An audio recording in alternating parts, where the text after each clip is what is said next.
కందబేరుండ దీవి episode 1. అది ఒక పెద్ద ఎడారి ప్రాంతం. ఎండ నిప్పుల వల్లే నిగడగాస్తుంది. ఇసుకలో నుండి ఆ వేడికి పొగలు వస్తున్నాయి. సామాన్యంగా ఎడారి ప్రాంతంలో మనుషుల సంచారం కానీ జంతువుల సంచారం కానీ ఉండదు.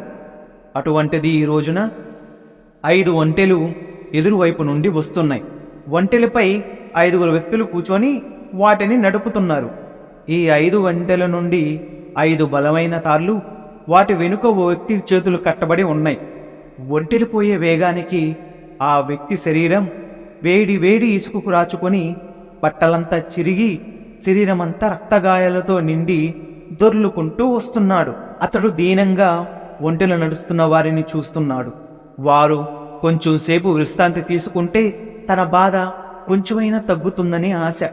కానీ వాళ్ళ కళ్ళల్లో క్రూరత్వం పూర్తిగా నిండి ఉంది.